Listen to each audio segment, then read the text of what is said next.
এবার মধ্যরাতে ভয়াবহ ভূমিকম্পে কেঁপে উঠল জাপান।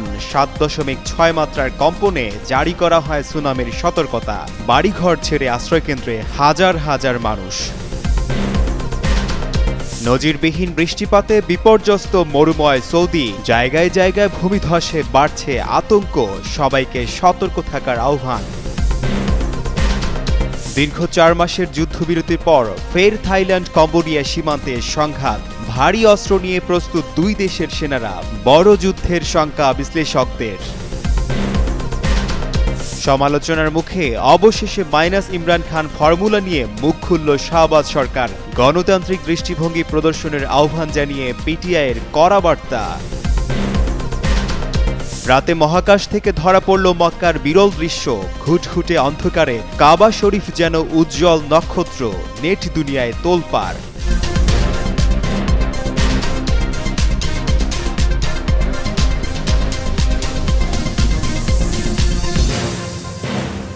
হঠাৎ রাত 11:15 দিকে আচমকায় কেঁপে উঠে পুরো এলাকা। কয়েক সেকেন্ডের মধ্যেই এলাকা জুড়ে ছড়িয়ে পড়ে আতঙ্ক।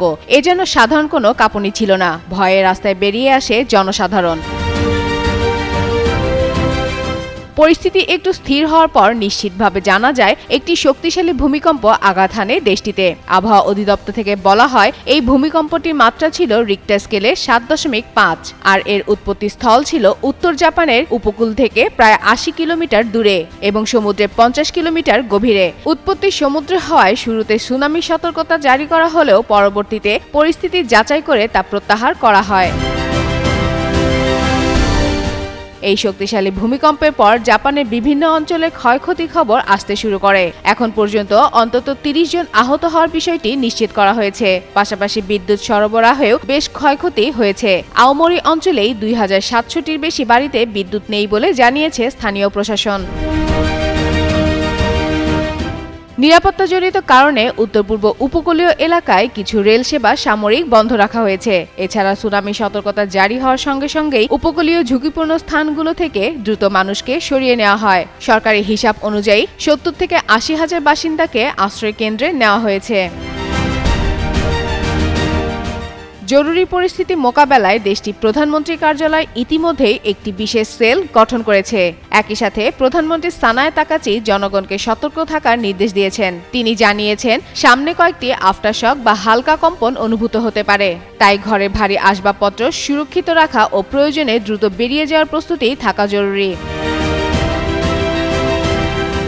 পরমাণু স্থাপনাগুলোর নিরাপত্তাও নিশ্চিত করতে তাৎক্ষণিক পরীক্ষা চালানো হয়। সংশ্লিষ্ট কর্তৃপক্ষ জানিয়েছে কোনো ধরনের অনিয়ম বা ঝুঁকির তথ্য এখন পর্যন্ত পাওয়া যায়নি। ক্ষয়ক্ষতি চূড়ান্ত মূল্যায়ন এখনো চলছে এবং নতুন তথ্য আসার সঙ্গে সঙ্গে তা হালনাগাদ করা হচ্ছে। ফাতেমা ফাতেহ জান, যুগান্তর নিউজ। কয়েকদিনের টানা বৃষ্টিতে বিপর্যস্ত মধ্যপ্রাচ্যের দেশ সৌদি আরব। সাধারণত শুষ্ক আবহাওয়ার দেশটিতে বিরামহীন বর্ষণে দুর্বিষহ হয়ে ওঠে জনজীবন। সড়ক জুড়ে পানি, যান চলাচলে ধীরগতি আর সর্বত্র এক ধরনের অস্বাভাবিক পরিবেশ। বেশ কিছু স্থানে ঘটেছে ভূমিধসের মতো ঘটনাও। এই অবিরাম বৃষ্টির প্রভাব সবচেয়ে বেশি পড়েছে সৌদি আরবের তাবুক অঞ্চলে। ঘণ্টার পর ঘণ্টা ভারী বর্ষণে সেখানকার মাটির স্থিতিশীলতা নষ্ট হয়ে যাচ্ছে বলে জানায় স্থানীয় কর্তৃপক্ষ। এরপরই পাহাড়ি এলাকার একাংশ হঠাৎ করে ধসে পড়ে। ধস নামার মুহূর্তে প্রবল শব্দে আতঙ্ক ছড়িয়ে পড়ে আশেপাশে। দ্রুত ঘটনাস্থলে পৌঁছায় জরুরি সহায়তা দল। নিরাপত্তার স্বার্থে সংশ্লিষ্ট সড়কটি তাৎক্ষণিকভাবে বন্ধ করে দেওয়া হয় যাতে কেউ ওই এলাকায় প্রবেশ করতে না পারে। সৌদি জিওলজিক্যাল সার্ভে জানায় অতিরিক্ত বৃষ্টির কারণে মাটি ঢিলা হয়ে যাওয়াই ভূমিধসের মূল কারণ।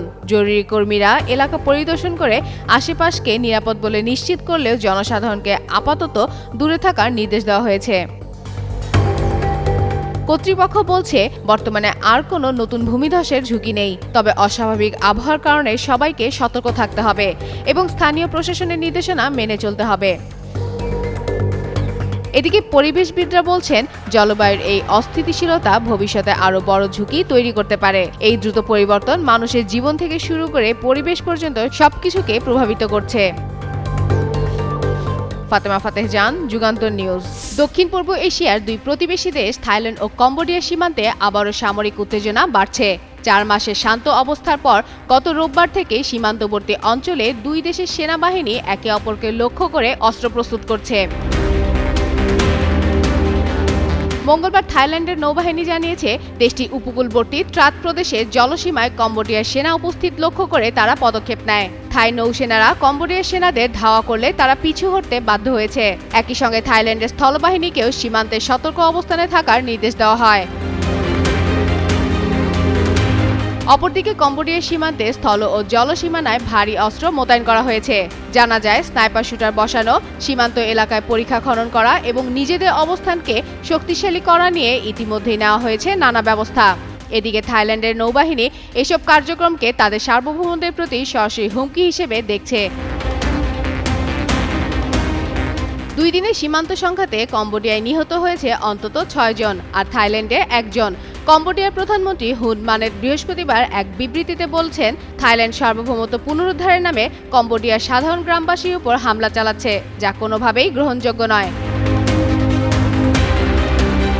প্রসঙ্গত, এমারেল ট্রায়াঙ্গেল বা পান্না ত্রিভুজ নামে একটি ভূখণ্ড নিয়ে 118 বছর ধরে দ্বন্দ্ব চলছে দক্ষিণ পূর্ব এশিয়ার 2 প্রতিবেশী দেশ থাইল্যান্ড ও কম্বোডিয়ার মধ্যে। থাইল্যান্ড, কম্বোডিয়া ও লাওসের সীমানা মিলিত হয়েছে পান্না ত্রিভুজে। প্রাচীন মন্দির ও ধর্মীয় স্থাপনা সমৃদ্ধ পান্না ত্রিভুজকে থাইল্যান্ড ও কম্বোডিয়া উভয়ই নিজেদের ভূখণ্ড হিসেবে দাবি করে। গত বছর মে মাস থেকে নতুন করে আবারও এই অঞ্চলগুলোতে উত্তেজনা দেখা দিতে শুরু করে। আর গেল জুলাইয়ে 5 দিনের সংঘাতে নিহত হয়েছিলেন 48 জন নাগরিক এবং লাখ লাখ মানুষকে বাড়িঘর ছেড়ে নিরাপদ স্থানে সরতে হয়। পরে যুক্তরাষ্ট্র ও মালয়েশিয়ার মধ্যস্থতায় যুদ্ধবিরতি হয়েছিল। তবে এবারও পরিস্থিতি খুব সংবেদনশীল। সীমান্তে নতুন করে হামলা বা গোলাগুলির ঘটনা যে কোনো সময় বড় সংঘাতের রূপ নিতে পারে বলে মনে করছেন রাজনৈতিক বিশ্লেষকরা। ফাতেমা ফাতেহ জান, যুগান্তর নিউজ। পাকিস্তানে গত কয়েকদিন ধরে বাড়ছে রাজনৈতিক উত্তেজনা, আর সেই উত্তেজনার কেন্দ্রবিন্দুতে আছেন পিটিআই প্রতিষ্ঠাতা ইমরান খান। ক্ষমতাচ্যুত হওয়ার পর থেকেই নানা মামলায় কারাবন্দী এই সাবেক প্রধানমন্ত্রীকে রাজনীতির সমীকরণ থেকে বাদ দেওয়ার সম্ভাবনা নিয়ে নতুন করে বিতর্ক ছড়িয়েছে। আইএসপিআর মহাপরিচালকের সাম্প্রতিক মন্তব্যে ও সরকারি নেতাদের পাল্টা প্রতিক্রিয়ার পর পরিস্থিতি আরও জটিল হয়ে উঠেছে। ইসলামাবাদ থেকে শুরু করে রাজনৈতিক ময়দান জুড়ে এখন মূল প্রশ্ন একটাই, ইমরান খানকে বাদ দিয়ে কি রাজনৈতিক সমাধান সম্ভব? এমন প্রেক্ষাপটে PTI chairman barrister Gohar Ali Khan জানিয়েছেন, দলের প্রতিষ্ঠাতাকে মাইনাস করার কোনো প্রশ্নই আসে না। পাকিস্তান সংবাদ মাধ্যম জিও নিউজকে দেওয়া এক সাক্ষাৎকারে তিনি এ মন্তব্য করেন। তার দাবি, ইমরান খান আজও পাকিস্তানের জনগণের একটি বৃহৎ অংশে সমর্থিত প্রধান রাজনৈতিক শক্তির প্রতীক। ইসলামাবাদের পার্লামেন্ট ভবনের বাইরে সাংবাদিকদের সঙ্গে আলাপে গওহর বলেন, পিটিআই প্রতিষ্ঠাতা এমন নেতা নন যার ক্ষেত্রে কাউকে মাইনাস করার কথা চিন্তাও করা যায় না। একই সঙ্গে তিনি রাজনৈতিক নেতাদের প্রতি গণতান্ত্রিক দৃষ্টিভঙ্গি ও ইতিবাচক মনোভাব প্রদর্শনের আহ্বান জানান। গওহর কর্তৃপক্ষের প্রতি আহ্বান জানান, ইমরান খান তার স্ত্রী বুশরা বিবি এবং তাদের পরিবারের সদস্যদের মধ্যে একটি বৈঠকের ব্যবস্থা করতে। তার ভাষায়, বৈঠকের আয়োজন করুন, নেতিবাচক আলোচনার পরিবর্তে ভালো কিছু বেরিয়ে আসবে। এ সময় সাম্প্রতিক রাজনৈতিক বক্তব্য ও পাল্টা বক্তব্যের সমালোচনা করে তিনি বলেন, চলমান উত্তপ্ত ভাষ্য কেবল পাকিস্তানের শত্রুদেরই খুশি করবে। তার মতে, যারা গণতন্ত্রে বিশ্বাস করে তারা এই পরিস্থিতিতে স্বস্তিতে থাকতে পারে না, জনগণ নেতৃত্বের দিকে তাকিয়ে আছে। গত সপ্তাহে আন্তঃবাহিনী জনসংযোগ পরিদপ্তরের মহাপরিচালক লেফটেন্যান্ট জেনারেল আহমেদ শরীফ চৌধুরী এক সংবাদ সম্মেলনের পর পরিস্থিতি আরও উত্তপ্ত হয়ে ওঠে। সেখানে তিনি ইমরান খানকে একজন সাবেক প্রধানমন্ত্রী, মানসিকভাবে অসুস্থ ব্যক্তি এবং জাতীয় নিরাপত্তার জন্য সম্ভাব্য হুমকি হিসেবে উল্লেখ করেন। পরে মন্ত্রীরা পিটিআইয়ের সঙ্গে আলোচনার সম্ভাবনা উড়িয়ে দেন এবং স্পষ্ট করে বলেন, যে কোনো সমঝোতা ইমরান ছাড়া হতে হবে। হিমাতুল জান্নাত, যুগান্তর নিউজ। রাতের আকাশ, চারপাশে ঘুটঘুটে অন্ধকার, মাঝখানে পৃথিবীর বুকে যেন এক উজ্জ্বল নক্ষত্র, যা আলো ছড়াচ্ছে চারপাশে। সবকিছুই হয়ে উঠছে আলোকিত। মনে হচ্ছে যার থেকে ছড়িয়ে পড়া আলোয় ফুটে উঠছে শহরের স্পন্দন। মহাকাশ থেকে পবিত্র কাবা শরীফের এমনই বিরল দৃশ্য ধরা পড়েছে সৌদি আরবে, যার সাক্ষী হয়েছে পুরো বিশ্ব। বিস্মিত হয়েছে নেটিজেনরা।